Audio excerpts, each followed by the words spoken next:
இது பாகிஸ்தான் மற்றும் ஐநா சபையோட பயங்கரவாத எதிர்ப்பு நடவடிக்கைகள் சம்பந்தப்பட்டது.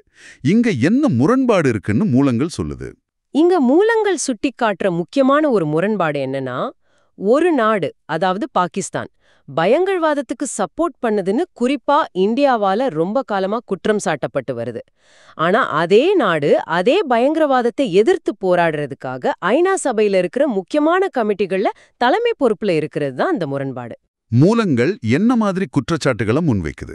லெட்டி ஜேஎம் மாதிரி குரூப்ஸ்க்கு பாகிஸ்தான் சப்போர்ட் பண்றதாவும், 2008 மும்பை அட்டாக், 2019 புல்வாமா அட்டாக், ஏன் சோர்ஸ் படி சமீபத்துல ஏப்ரல் 2025ல நடந்ததா சொல்ற பகல்காம் தாக்குதல் வரைக்கும் இது எல்லாத்துலயும் பாகிஸ்தானோட பங்கு இருக்குன்னு குற்றம் சாட்டுது. யுஎன்னாலேயே டெரரிஸ்ட்னு அறிவிக்கப்பட்ட ஹஃபீஸ் சயீத் மாதிரியான ஆளுங்க இன்னமும் அங்க ஃப்ரீயா செயல்படுறாங்கன்னு மூலங்கள்ல சொல்லப்பட்டிருக்கு. இப்படியெல்லாம் குற்றச்சாட்டு இருக்கிற ஒரு சூழல்ல ஜூன் 2025ல பாகிஸ்தான் ஐநாவோட தாலிபான் தடைகள் கமிட்டிக்கு தலைவராகவும் பயங்கரவாத எதிர்ப்பு கமிட்டியோட துணைத் தலைவராகவும் நியமிக்கப்பட்டதா மூலங்கள் சொல்லுது.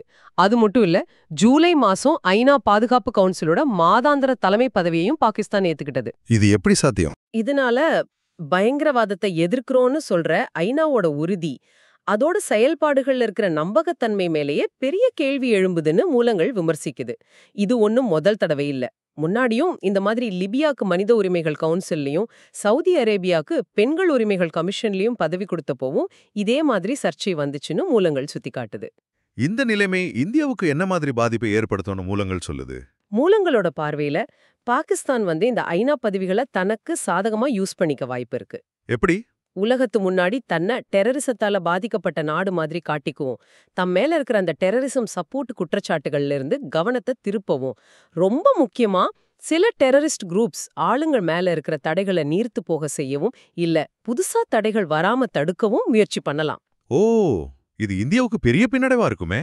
ஆமாம், இது பயங்கரவாதத்துக்கு எதிரா இந்தியா எடுக்கிற டிப்ளோமேட்டிக் முயற்சிகளுக்கு பெரிய தடையா இருக்குன்னு மூலங்கள் எச்சரிக்குது. இது ஐநா அமைப்புக்குள்ளேயே இருக்கிற சில பலவீனங்களையும் உறுப்பு நாடுகள் மத்தியில இருக்கிற அரசியல் சார்புகளையும் காட்டுறதாவும் அவங்க நினைக்கிறாங்க.